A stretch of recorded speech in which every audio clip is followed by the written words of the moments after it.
Hola, esta es la sesión 2 del tema 6 y vamos a ver las leyes del movimiento de los astros. Vamos a empezar por las leyes de Kepler. Kepler vivió entre 1571 y 1630 y observando el movimiento de los astros pues llegó a tres conclusiones. La primera de ellas nos dice que las órbitas de los planetas alrededor del Sol son órbitas elípticas. Una elipse es una figura de este tipo. Aquí esta órbita está muy exagerada. En el caso de los planetas, la órbita no es perfectamente circular, pero tampoco es exageradamente elíptica. Eso sí, siempre hay un punto en el que el planeta está más cerca del Sol, a eso se le llama perihelio, este punto, y otro punto que es el de máximo alejamiento, que es el afelio. En el caso de la Tierra, esta distancia son unos 148 millones de kilómetros y esta otra distancia 152 millones de kilómetros. La distancia media de la Tierra al Sol son unos 150 millones de kilómetros. La diferencia en el caso de la Tierra entre el perihelio y el afelio son 4 millones de kilómetros, que en valor absoluto es una distancia brutal, pero comparado con los 150 millones de distancia promedio, 4 comparado con 150 no es una cantidad relativamente grande. Esta sería la primera ley de Kepler o de las órbitas elípticas. La segunda es la ley de las áreas o de la velocidad areolar. Básicamente, porque esto se desarrolla en cursos posteriores, en cuarto y en bachillerato. Básicamente, lo que dedujo Kepler es que el movimiento de los planetas en esa órbita no es un movimiento uniforme, sino que cuando se encuentran cerca del Sol van a más velocidad que cuando se encuentran lejos. Se acerca y se acelera, se alejan y van disminuyendo su velocidad. Se acercan y se aceleran y así sucesivamente. Y la tercera ley de Kepler es una ley empírica. Empírica significa que la dedujo a partir de los datos, viendo distintos datos de planetas, de satélites alrededor de planetas como por ejemplo Júpiter. Vio que si dividía el periodo al cuadrado entre la distancia al cubo era un valor constante. El periodo es el tiempo que tarda un planeta o un satélite en orbitar alrededor del objeto central. El periodo de traslación de la Tierra alrededor del Sol es de 365 días. Y d es la distancia entre el planeta y el Sol. En el caso de la Tierra serían 150 millones de kilómetros, o entre un satélite, como puede ser la Luna, alrededor de la Tierra. En el caso de la Luna, pues este periodo sería de unos 28-29 días y la distancia entre la Tierra y la Luna son unos 384.000 kilómetros. Entonces, esta expresión matemática la dedujo Kepler a partir de los datos. Los tabuló, los estableció en tablas y vio que si dividía el periodo al cuadrado entre la distancia al cubo, siempre salía un valor constante. De manera que se puede deducir que cuanto más alejado está un objeto, en este caso del Sol, más va a tardar en dar una vuelta completa, mayor va a ser su periodo. Esto lo vamos a ver con un pequeño vídeo explicativo.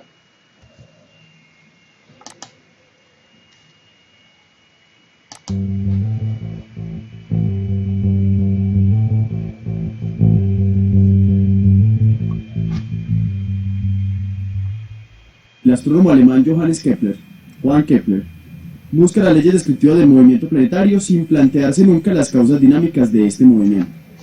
Entre 1609 y 1613 logró descubrir las tres leyes del movimiento de los planetas, dando origen a la mecánica celeste. Todo planeta gira alrededor del Sol describiendo una órbita elíptica, en la cual el Sol ocupa uno de los focos. Kepler buscó una mayor precisión y corrección al sistema de Copérnico, afirmando que las órbitas descritas por los planetas no son circulares sino elípticas.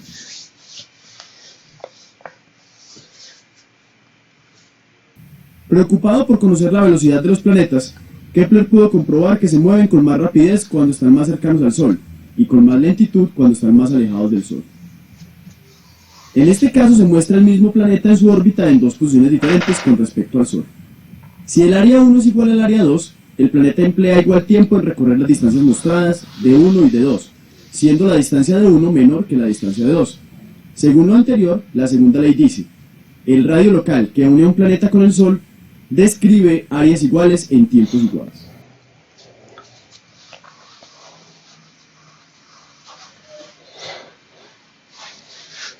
Kepler, basado en el estudio de los datos obtenidos por Tycho Brahe sobre el movimiento de los planetas, buscó establecer una relación entre los periodos de revolución de los planetas y los radios de sus órbitas.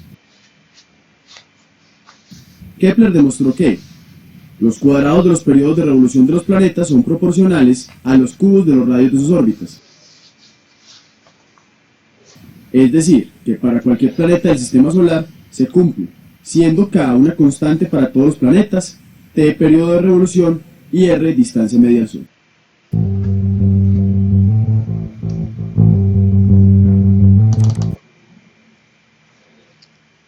Bien, pues este es el vídeo explicativo de las tres leyes de Kepler y ahora vamos a ver algunos ejercicios de aplicación.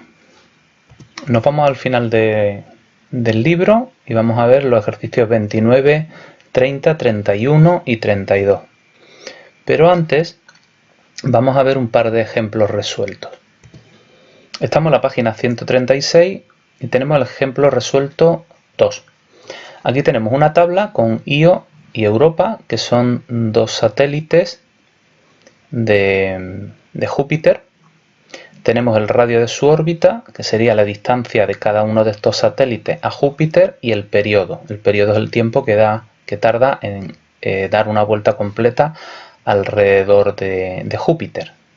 Io tarda 1,77 días y Europa 3,55 días en dar una vuelta completa alrededor de Júpiter. Entonces hay que demostrar que los dos giran alrededor del mismo planeta, es decir, la constante que nos da la tercera ley de Kepler tiene que ser la misma en los dos casos. Aplicamos la tercera ley de Kepler, esta distancia sería este radio de la órbita y este periodo sería este que tenemos aquí. Luego aplicaremos esta fórmula para los dos satélites y si nos da el mismo resultado es que los dos giran alrededor del mismo objeto celeste. Entonces nos vamos aquí a la resolución, tenemos la tabla, elevamos al cubo la distancia, nos da en kilómetros al cubo y el periodo lo elevamos al cuadrado. Dividiendo el periodo al cuadrado entre la distancia al cubo nos da el mismo resultado, 4,2 por 10 elevado a menos 17. Eso significa que los dos, Io y Europa, como tienen la misma constante, al dividir periodo al cuadrado entre distancia al cubo, los dos giran alrededor del mismo planeta. Vamos a ver ahora en la siguiente página, página 137, el ejemplo resuelto 4. Nos dice que la distancia media de la Tierra al Sol es 150 millones de kilómetros, mientras que la de Marte al Sol es 227 millones de kilómetros. ¿Cuántos años terrestres dura un año marciano? Esto suena un poco raro, un año marciano, pues un año marciano será 365 días, no.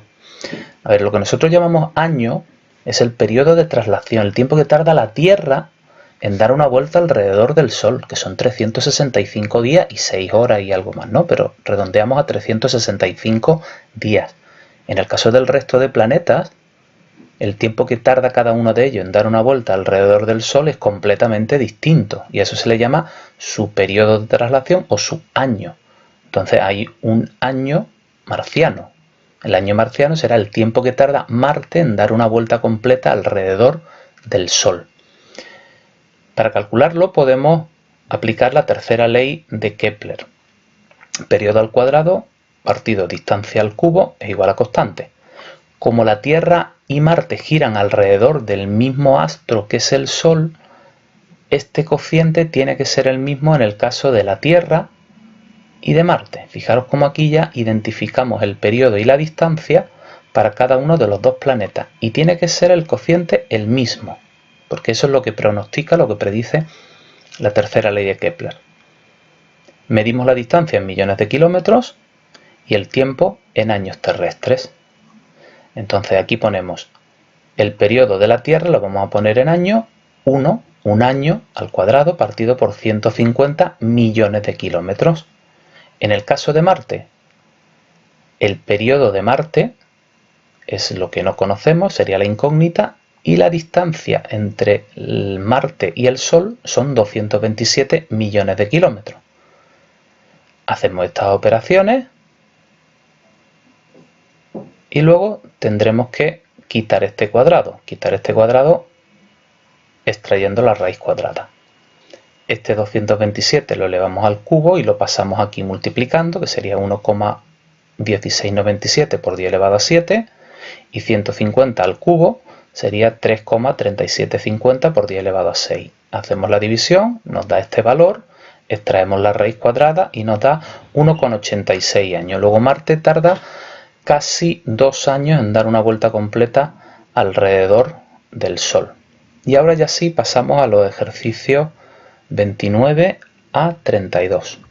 Como siempre, recordad que hay que copiar los ejercicios en el cuaderno, pero no hay que enviarlos en la tarea. La segunda ley de Kepler nos permite explicar por qué en España los inviernos duran 6 días menos que el verano. Si lo miramos en el calendario, cuando empieza el verano y cuando empieza el invierno, y comparamos lo que dura cada una de esas dos estaciones, veremos que siempre los inviernos duran 6 días menos. Tenemos que recordar que en invierno la Tierra está más cerca del Sol, aunque nos parezca extraño. El que en invierno haga más frío o en verano haga más calor no es que estemos más cerca o más lejos, porque como hemos visto al principio de la sesión, la distancia entre la Tierra y el Sol prácticamente es la misma a lo largo de todo el año, entre 148 y 152 millones de kilómetros. Lo que hace que existan las estaciones es que el eje de la Tierra está inclinado, y eso hace que los rayos del Sol no lleguen con la misma inclinación al hemisferio norte y al hemisferio sur. ¿De acuerdo? Esto ya se explicó en primero de la ESO. Entonces lo que sucede en invierno es que estamos más cerca del Sol, y según dice la segunda ley de Kepler, cuando nos acercamos al Sol nuestro movimiento es más rápido. Luego, si es más rápido, vamos a recorrer la distancia en menos tiempo. ¿Cuánto? En 6 días menos. Luego los inviernos van a ser más cortos, en concreto 6 días menos, porque en invierno estamos más cerca del Sol y por tanto vamos a ir más rápido. En el ejercicio 30 tenemos una tabla en la que hay distintos satélites, Io, Europa, Ganimedes y Calixto. Esto ya nos suena de uno de los ejemplos resueltos que acabamos de ver.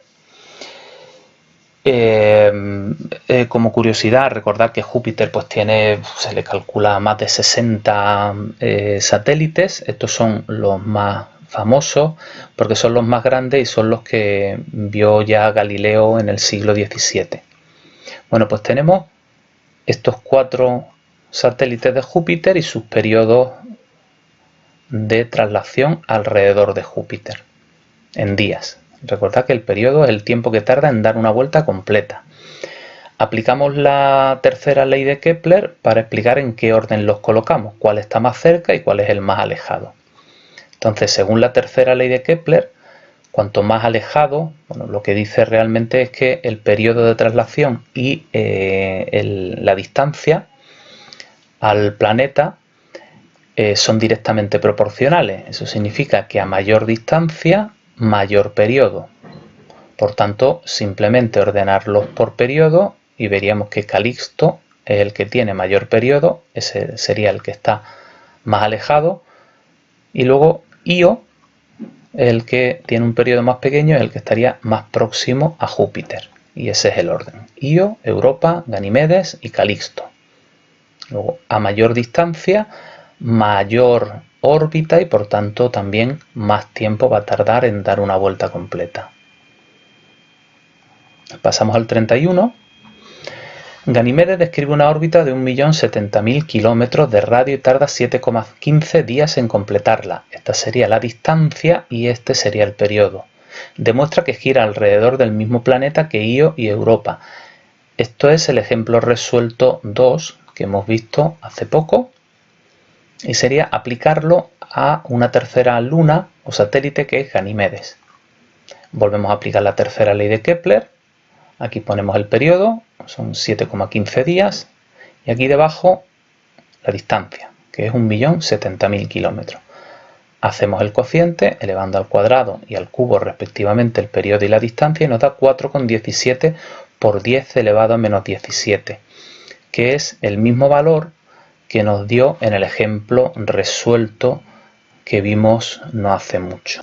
Me refiero al ejemplo resuelto 2, teníamos Io y Europa y habíamos calculado que al dividir el periodo al cuadrado entre la distancia al cubo nos daba 4,2 por 10 elevado a menos 17, que es el mismo valor que obtenemos aquí. Luego Ganímedes, al obtener la misma constante, también gira alrededor del mismo planeta que Io y Europa, que es Júpiter. Y pasamos al ejercicio 32. Kepler estudió las leyes que gobiernan el movimiento de los planetas. Hay que dibujar la órbita de la Tierra en su movimiento alrededor del Sol, marcar cuál es el afelio y el perihelio, y teniendo en cuenta la posición de Marte y de Venus con respecto a la Tierra, indica si el año de estos planetas tiene una duración mayor, menor o igual que el año terrestre. Recordad que el año de un planeta es el tiempo que tarda en dar una vuelta alrededor del Sol. Aquí volvemos a dibujar la órbita elíptica muy exagerada, ¿vale? No son tan excéntricas, tan alargadas como se dibuja aquí. El perihelio es el punto más próximo al Sol y el afelio el punto más alejado. Por otro lado, como Venus está más cerca del Sol que la Tierra, tardará menos. Y Marte está más lejos de la Tierra, luego tardará más. Podríamos calcular con los valores de la Tierra cuál sería el año para Venus y para Marte. El de Marte pues ya lo hemos calculado en un ejercicio anterior, que era el ejemplo resuelto 4. Bien, pues esto es todo en la sesión 2 del tema 6. Os recomiendo que veáis en el material complementario los vídeos que os he colgado. Muchas gracias, un saludo y hasta la próxima.